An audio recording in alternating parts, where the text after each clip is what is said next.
पंखा बेचने वाला था सौदागर। वो गांव गांव गली गली घूम के पंखा बेचता था। और अब पंखा बेचते बेचते एक बार उस शहर के सम्राट के पास गया, उस एरिया के सम्राट के पास गया।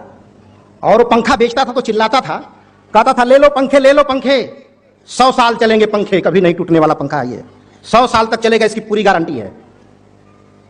इस बात को सम्राट ने भी सुना कि भाई कैसा ऐसा पंखा है जो 100 साल चलेगा, टूटेगा नहीं।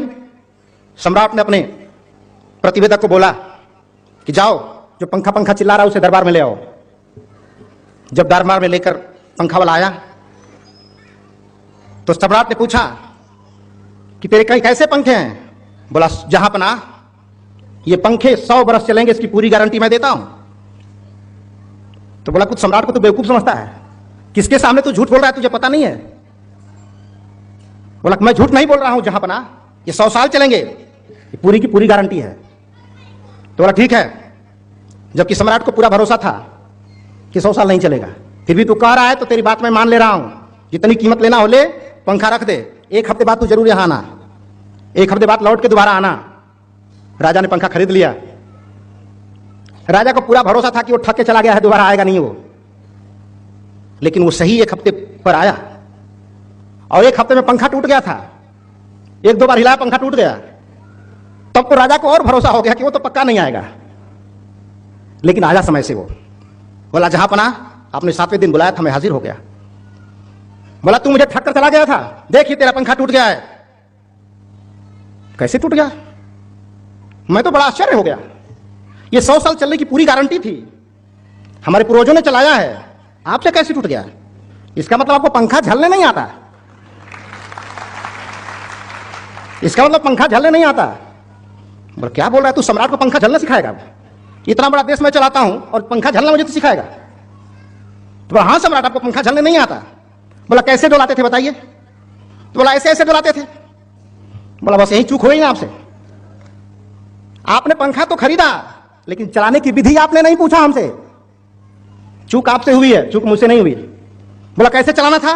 बोला पंखा को स्थिर रखना था और सर हिलाना था। पंखा को स्थिर रखना था, सर हिलाना था। आपने ठीक से चलाया नहीं और कहते हैं पंखा ही गलत है। तो आज से 26 जनवरी 1950 को भारतीय संविधान निर्माताओं ने एक पंखा दिया था संविधान के रूप में, 100 साल चलेगा, इससे लोक कल्याण होगा। लेकिन सम्राट को पंखा झलने आता ही नहीं, झलने आता ही नहीं। बदलना खुद को था, हिलाना खुद को था, परिवर्तन खुद को करना था, और ये संविधान बदलने चल पड़े हैं। बदलना खुद को है, परिवर्तित खुद को होना है, और ये खुद को न बदलकर कहते हैं संविधान ही गलत है। संविधान की समीक्षा होनी चाहिए। ये संविधान की समीक्षा करने वाले लोग क्या कभी खुद की समीक्षा किया? तो कहीं ना कहीं खुद की समीक्षा और खुद की परिवर्तन और सम्राट अशोक का आंदोलन यहीं से शुरू होता है। सम्राट अशोक का आंदोलन खुद से शुरू होता है।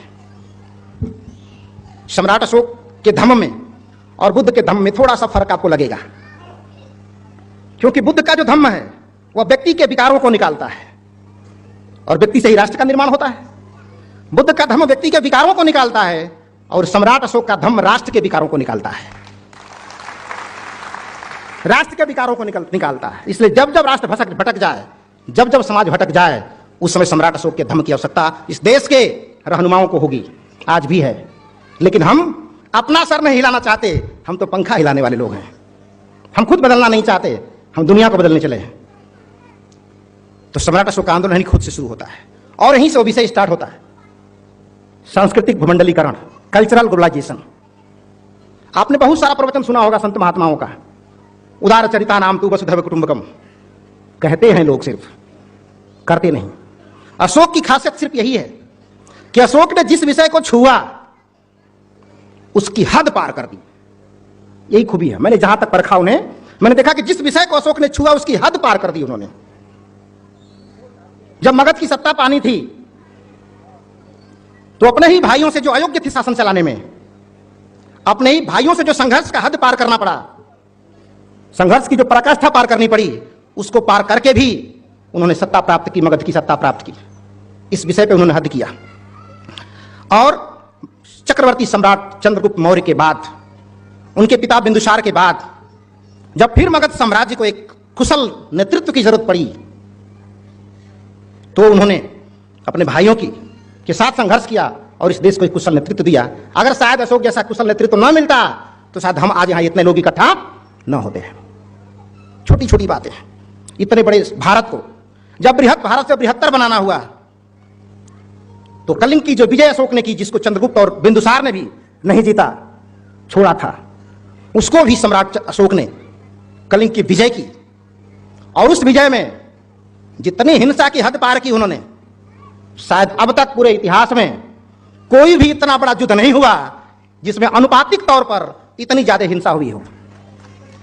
मैंने हिंसा की हद भी उन्होंने पार की, और हिंसा की हद को जब पार किए तो विजय हासिल की।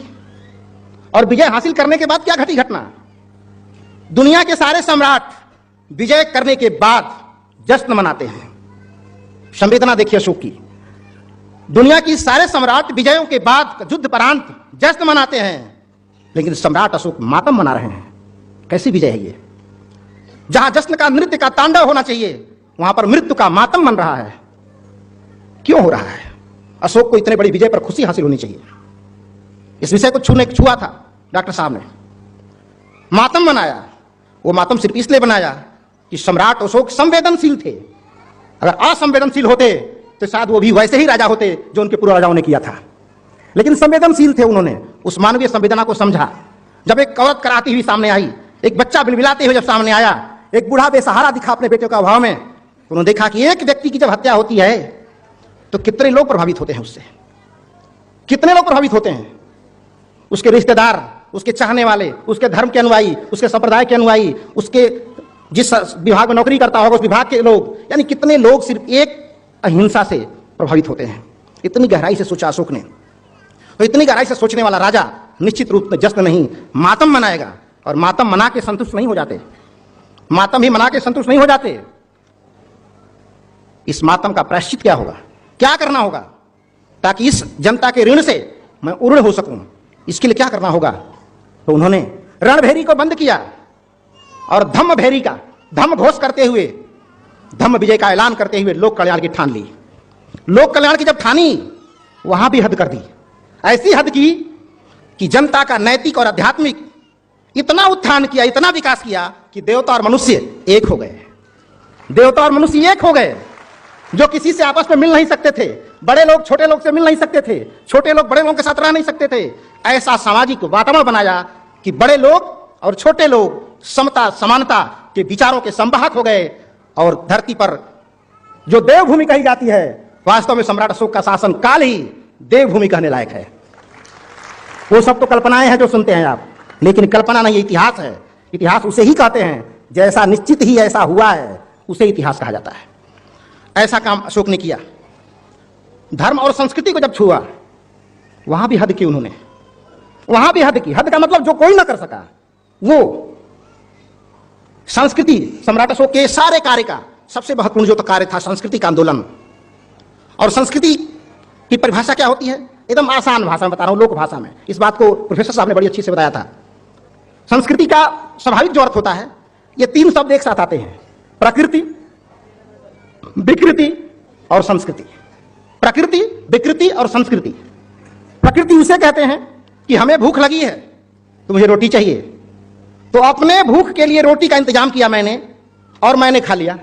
तो अपनी भूख मिटाने के लिए जो रोटी पैदा की जाती है प्रकृति है, क्योंकि हर जानवर करता है, हर इंसान करता है, अपने पेट की भूख के लिए रोटी पैदा करता है और अपने हिस्से की खाता है। तो प्रकृति वो है जो अपने हिस्से की खाए। और विकृति उसे कहते हैं जो अपना तो खा ही रहा है, दूसरे की छीन के भी खा लेता है। अपना हक तो खा ही रहा है, दूसरे की भी छीन के खाता है, उसे विकृति कहते हैं।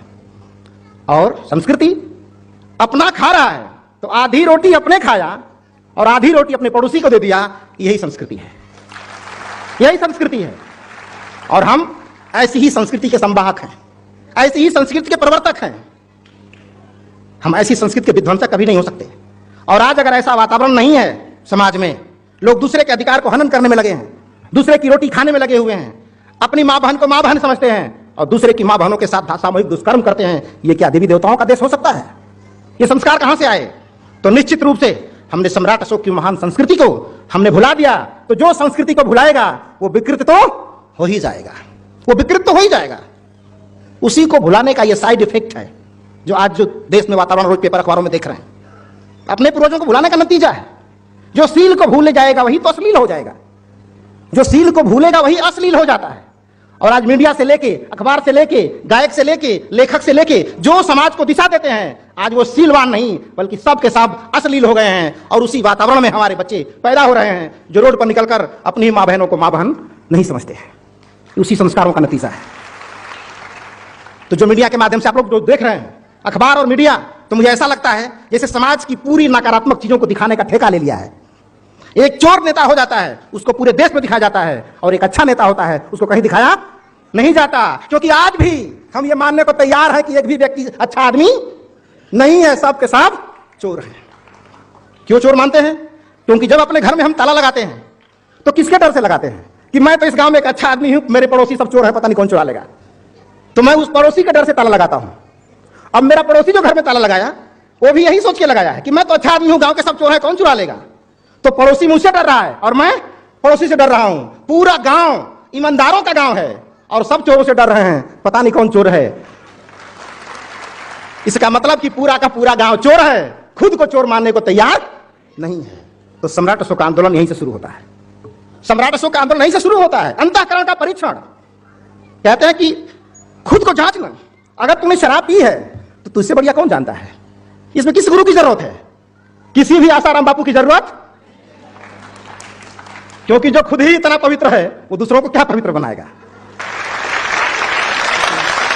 अभी मैं गोरखपुर जा रहा था, मैं ऊपर सीट बैठता था, नीचे सीट पे, उसने कहा कि इसकी क्या गारंटी है कि वो सही है, गलत रिपोर्ट है, इसकी क्या गारंटी है कि सही रिपोर्ट दी जा रही है।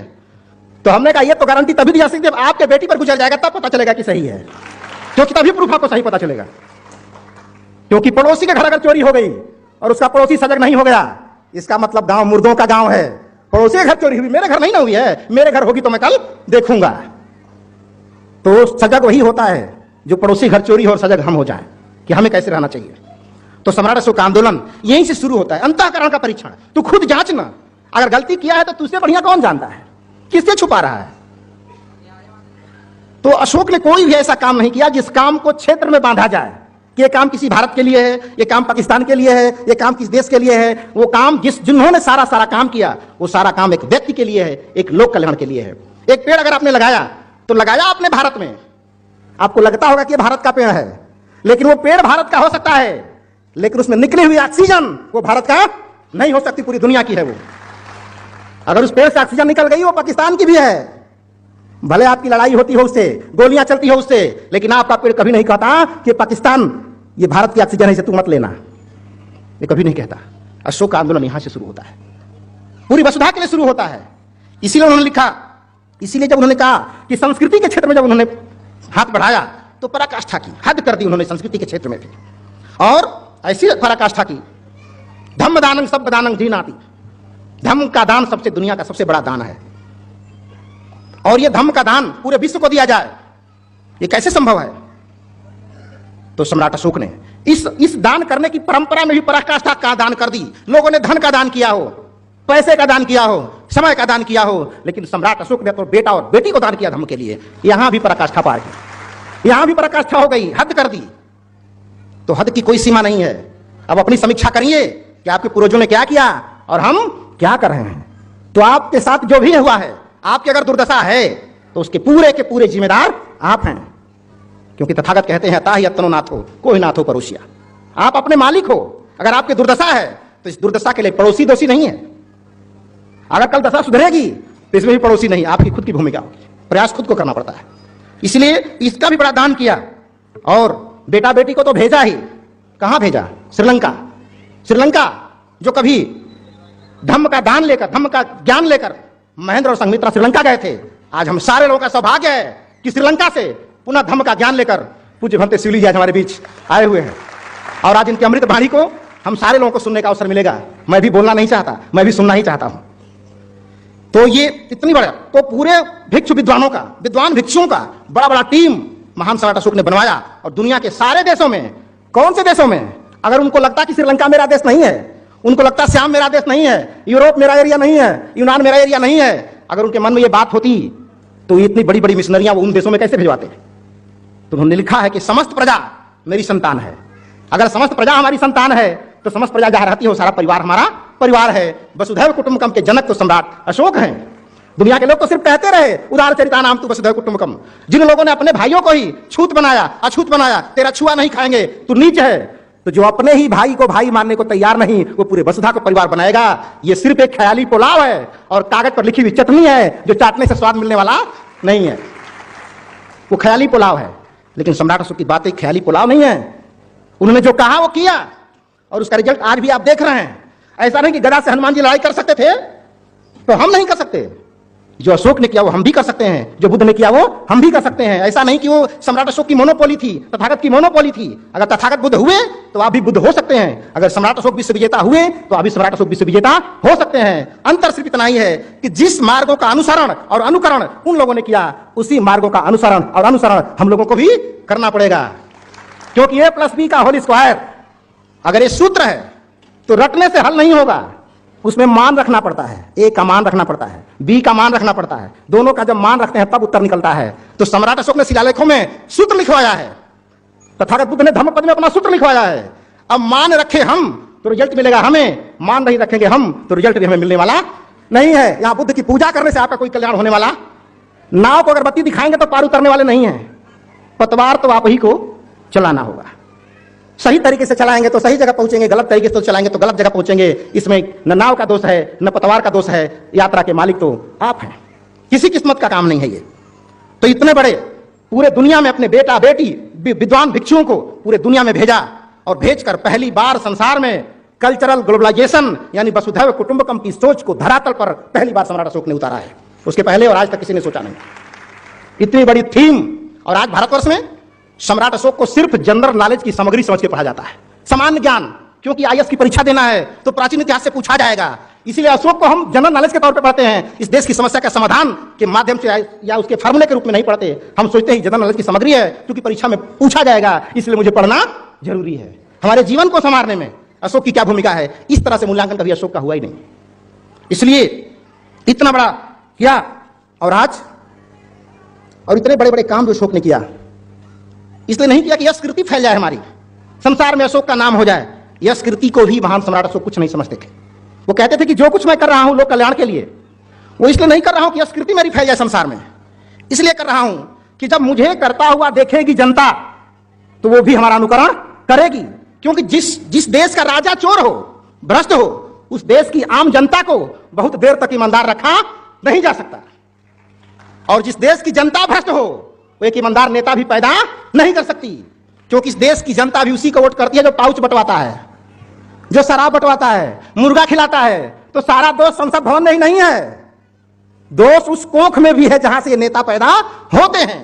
और वो कोख आम जनता है। इसी से पैदा होकर हमारा भाई, हमारा भतीजा, हमारा बाप, हमारा रिश्तेदार इसी कोख से पैदा होकर संसद में जाता है। संसद में नेता पैदा नहीं होते, इकट्ठा होते हैं। वो मात्र गोडाउन है जहां इकट्ठा होते हैं। आप गोडाउन हो तो सिंपल है, थोड़े थोड़े लोग, ये अच्छे लोगों में से छाट के अच्छे लोग संसद में बैठे हैं। तो जब अच्छे लोग इतने बुरे हैं तो बुरे लोग कैसे होंगे? जब सिंपल ऐसा है तो गोडाउन कैसा होगा? तो सारा दोष संसद में नहीं है, दोष संसद में पहुंचाने वाले लोगों में भी है। अपनी कमी को स्वीकार करिए। और संविधान के जो संरक्षक नहीं है, जो संविधान के विरोधी हैं, जो संविधान राष्ट्रीय प्रतीकों के विरोधी हैं, ऐसे लोगों को संसद में पहुंचने से भी रोकिए, नहीं तो अभी और देश में बहुत कुछ होने वाला है। इसलिए अशोक ने कहा, पूरे दुनिया के लिए कहा, इसको मैंने एक बड़ी अच्छी लाइन में पिरोया है वसुधैव कुटुंबकम की बात को। अशोक ने कहा कि पूरी वसुधा है परिवार हमारा, पूरी वसुधा है परिवार हमारा, पुत्रवत व्यवहार हमारा, सत्य धर्म और माता पिता और दासों का सम्मान हो, सत्य धर्म और माता पिता और दासों का सम आदर हो, समता हो व्यवहार सभी का, ऐसा जन मन बना दिया। सब तो केवल कहते थे, तुमने करके दिखा दिया। सब तो केवल कहते थे, तुमने करके दिखा दिया। अब ब्रह्मलेख की बात नहीं, अब शिलालेख की बात होगी। अब ब्रह्मलेख की बात नहीं, अब शिलालेख की बात करो। अब प्रधानी की बात नहीं, अब राजधानी की बात करो। प्रधानी की बात नहीं, अब राजधानी की बात करो। विश्व विजय तो किया ही तूने, धम्म विजय भी तेरी है। विश्व विजय भी किया ही तूने, धम्म विजय भी तेरी है। और अंधकार युक्त इस दुनिया में धम्म ज्ञान की ज्योति जला दिया। सब तो केवल कहते थे, तुमने करके दिखा दिया। सब तो केवल कहते थे, तुमने करके दिखा दिया। तो हम उस पूर्वजों के अनुयायी हैं जिन पूर्वजों ने कहा नहीं। इसको डॉक्टर साहब ने कहा कि सोच जो अच्छे विचार देता है वो भी महान हो जाता है, भले उसके दुष्कर्म हो तो विचार देने वाला भी महान हो गया, अच्छे विचार लिखने वाला भी महान हो गया। लेकिन दुनिया में ऐसे सम्राट अशोक अकेले हैं जिन्होंने आचार दिया भी, लिखवाया भी और उसे करके दिखाया भी, और उसके बाद उसकी समीक्षा भी किया कि लोगों ने इसका अनुकरण किया कि नहीं किया। और चिट्ठी कैसा लिखवाया, जब पत्र लिखवाया तो भोजपत्र पे नहीं लिखवाया, इसमें भी हद कर दी, इसमें भी हद कर दी। कोई कागज नहीं, कोई भोजपत्र नहीं, लोहे की कलम से पत्थरों के पन्ने पर लिखवाया, ताकि हम रहे न रहे ये विश्व विजय का एहसास हमारी आने वाली पीढ़ियों को होता रहेगा। कितना चिरस्थायी शिलालेख, कितनी बड़ी दूरदर्शिता थी। लोगों ने झूठे किस्से कहानी तो बनाए, लेकिन ये किस्से कहानी अमर कैसे रहेंगे, ये खोपड़ा में नहीं आया। तो सोचिए, आज जो आप सोच नहीं पा रहे हैं, सम्राट अशोक आज से 2000 साल पहले इस बात को सोच रहे हैं। यहां खड़ा होकर सोचिए, आज आप जो सोच रहे हैं कि कौन सी बड़ी बात है, 2000 साल पहले की ये बात है। उस समय जब वास्को डिगामा को पता भी नहीं था कि भारत कहां है, उस समय वास्को डिगामा को पता भी नहीं था कि भारत कहां है। उस समय हम वसुधैव कुटुंबकम की बात करते थे। बात समझ आ रही हमारी? जब वास्को डिगामा मोहताज था, खोज रहा था कि भारत कहां है, उस समय भारतवर्ष के लोगों का संबंध यूनान से, दुनिया के देशों से व्यापारिक संबंध, सांस्कृतिक संबंध, धार्मिक संबंध और वैवाहिक संबंध भी थे। वैवाहिक संबंध ने किया क्योंकि सबसे पहला दुनिया में इंटरनेशनल मैरिज करने वाला चंद्रगुप्त मौर्य ही था, और कौन था। तो कहीं भी आपके पूर्वजों ने सिर्फ हद कर दी है, हम लोग हद को पार नहीं कर पा रहे हैं, हम हद के अंदर हैं। इसलिए हमको इस चीजों को सोचने की जरूरत है। और जिस दिन सम्राट अशोक और तथागत की बात को लेकर आप संसार में चल पड़ेंगे, जो कुछ भी आपके साथ उल्टा पुल्टा विरोध हुआ है वो सिर्फ भारत में हो रहा है। आज चीन क्यों लेकर घुटना टेक खड़ा करा, बंदूकें लेकर क्यों खड़ा है? चीन कल बंदूकें रख देगा। लेकिन पहले बताओ तो कि मैं गौतम बुद्ध का मैं गुरु हूं, तुम मेरा चेला हो। तो चेलों को पता है कि भारत मेरा गुरु है, लेकिन गुरु को पता ही नहीं कि हम उसके गुरु हैं। तो गुरु का व्यवहार हमेशा गुरु की तरह होना चाहिए। तो जिस दिन सम्राट अशोक और बुद्ध का अनुयायी ठीक से देश हो जाएगा, चीन, Japan, Korea, Thailand, Sri Lanka, Vietnam, Cambodia, विश्व के लगभग 67 देश जो तथागत के अनुयायी हैं, भारत के मित्र राष्ट्र हो जाएंगे, भारत के मित्र राष्ट्र हो जाएंगे। इतना इंटरनेशनल फिनोमिना आपके समाज में घट रही है, इतना इंटरनेशनल थॉट आपके समाज में घट रही है, और इसके संरक्षक, इसके संरक्षक, इसके प्रवर्तक, इसके संवाहक हम लोग हैं। और हम अपने को समझते क्या है?